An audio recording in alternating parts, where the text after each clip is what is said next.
BNP Jamaat দেশের এই দুই রাজনৈতিক দল রাজনীতির মাঠে দীর্ঘ সময়ের জোটও বটে, যদিও তাতে ফাটল ধরেছে আগেই। কিন্তু ৫ই আগস্টের পর থেকে দুই দলের পুরনো বন্ধুত্ব রূপ নিয়েছে দ্বান্দ্বিক সম্পর্কে।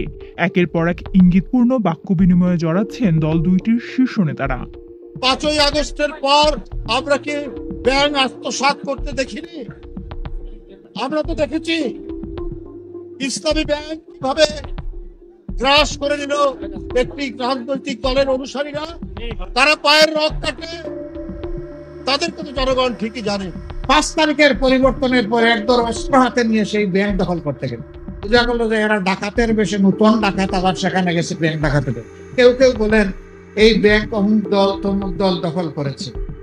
ব্যাংক দখল করা হয়নি, ব্যাংক তার মায়ের তুলে ফিরে আসবে। এর আগে সেপ্টেম্বরে আওয়ামী লীগ, ভারত ও নির্বাচন ইস্যুতে দল দুটির শীর্ষ নেতাদের পাল্টাপাল্টি বক্তব্য দিতে দেখা যায়। সবশেষ বিএনপির যুগ্ম মহাসচিব রুহুল কবির রিজভীর বক্তব্যের নিন্দা ও প্রতিবাদ জানিয়ে অফিসিয়াল ফেসবুকে পোস্ট দেয় জামায়াতে ইসলামী। একইভাবে ফটোকার্ড বানিয়ে পোস্টের জবাবও দেয় বিএনপি। তাহলে কি একসময়কার জোট সঙ্গী বিএনপি জামায়াতের মধ্যে দূরত্ব বাড়ছে?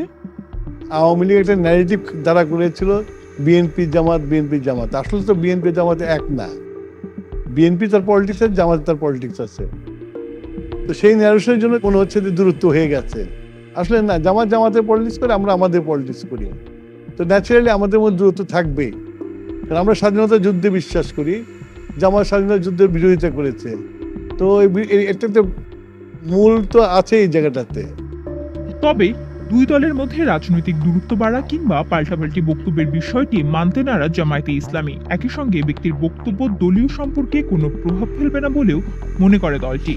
দলগত কোনো সম্পর্কের দূরত্ব তৈরি বা আমাদের মধ্যে কোনো একটা কি বলা যাবে, কোনো গ্যাপ তৈরি হচ্ছে, এটা দল ভার্সেস দল বিষয়টা আমরা এইভাবে দেখি না।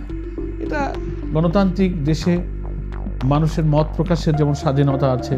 কোনো একজন নেতা যদি বক্তব্য রাখেন, সেটা সেই দলের অফিসিয়াল বক্তব্য নাকি তার ইন্ডিভিজুয়াল পার্সোনাল ওপিনিয়ন, এটা জনগণ বিচার করবে।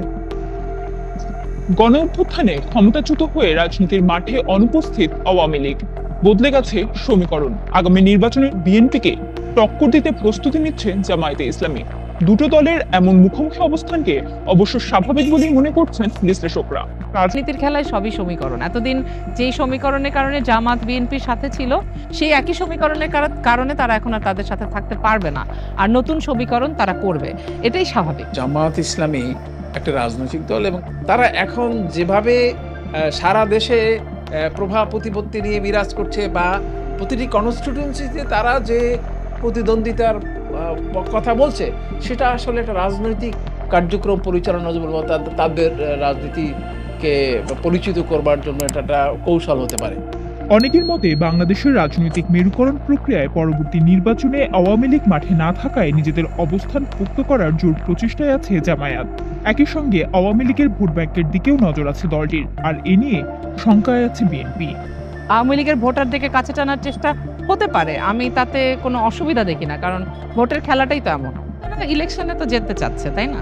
তো এখন তো তাদের আলাদা আলাদা পরিচয় প্রয়োজন আছে, এটা একটা প্রয়োজনের সাপেক্ষেই ঘটছে। এটাতে অস্বাভাবিক কিছু নাই, মানে প্রয়োজন অনুযায়ী তারা এখন প্রতিযোগী হয়ে উঠেছে একে অপরের। আর যেহেতু এতদিন জামাত তাদের নিজেদের রাজনীতিটা করতে পারেনি, সুতরাং এখন তারা সেটার জন্য জানপ্রাণ দিয়ে লড়বে, এটাও খুব অস্বাভাবিক না। আওয়ামী লীগ না থাকায় এককালে জোটে থাকা দুই রাজনৈতিক দল এখন প্রতিদ্বন্দ্বী অবস্থানে, আর নির্বাচন যতটা এগোবে এই প্রতিদ্বন্দ্বিতাও বাড়বে বলেই মনে করা হচ্ছে।